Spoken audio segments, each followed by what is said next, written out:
Madam Speaker, St. Louis and I rise to reflect on how our office experienced the white supremacist attack on our nation's capital on January the 6th. Everybody's experiences are different, and everybody's experiences must be validated. Everybody's experiences. I remember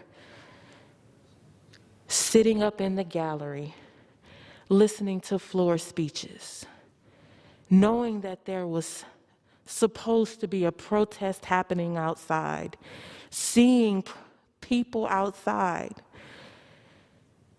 and thinking that this was just part of the day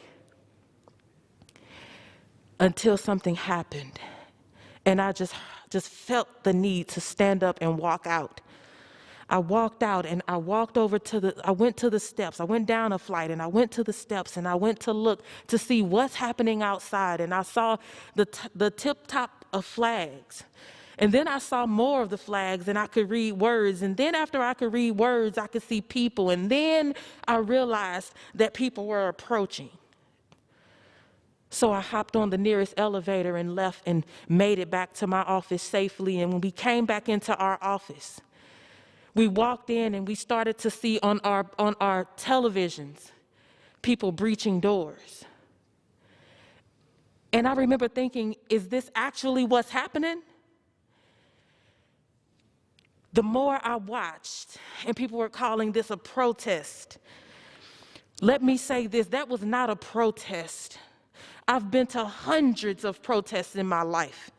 I've co-organized, led and organized protests, not only in Ferguson, Missouri, alongside the amazing Ferguson front line that most people don't even acknowledge. They don't even know their names. They don't even know who died. They don't even acknowledge the amazing people that put their lives and livelihoods on the line for our safety, believing that Black Lives Matter, because they actually do. And we shouldn't have to say it. It should just be true. But it's not evident in our society when we have to continue to say, my life matters. And then they hit us with things like this. And so I remember sitting in the office with my team and just thinking to myself, I feel like I'm back.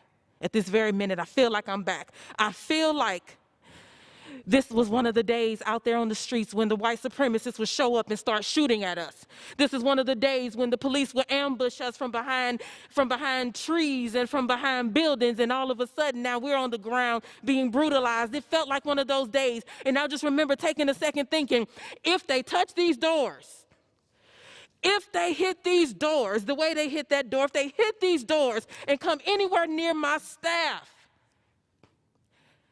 and I'm just going to be real honest about it, my thought process was, we banging to the end. I'm not letting them take out my people, and you're not taking me out. We've come too far. So, Madam Speaker, St. Louis and I rise with a message for our Republican colleagues. On January 6th, I thought about January 3rd, and I thought about how we all raised our right hands up and took an oath. Each and every one of us on this very floor, we swore that we would support and defend the Constitution of the United States against all enemies, foreign and domestic.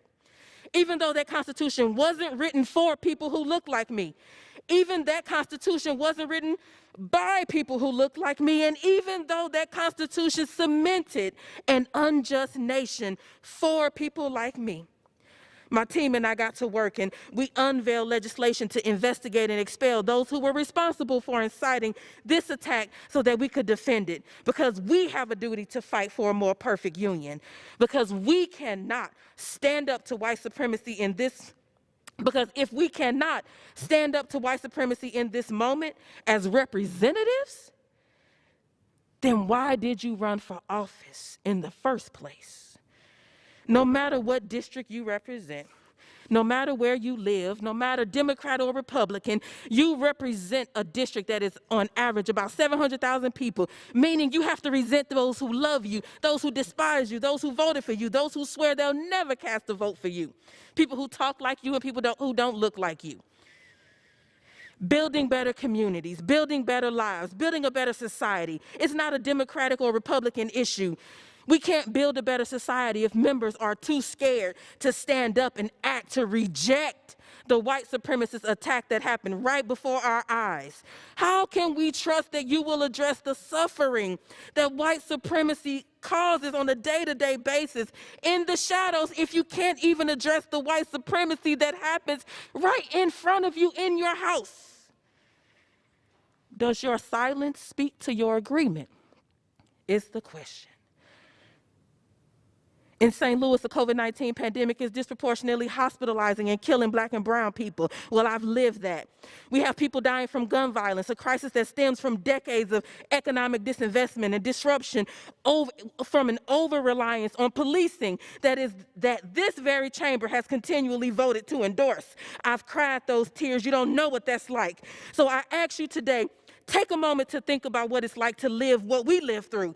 If you cannot do what's right in the face of blatant, heinous, vile, white supremacist attack like the one we just saw, how will you do right by the Black and brown people you represent who just want to know that our children will have safety, that our children will have life, and that they will have shelter? Because you represent us too.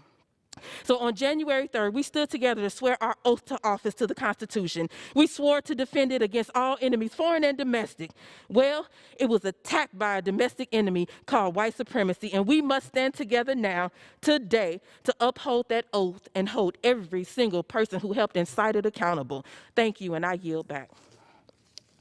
So, Bush, and your comments today and how you carry yourself in this chamber every day are just a powerful demonstration of why so many people are inspired by your example.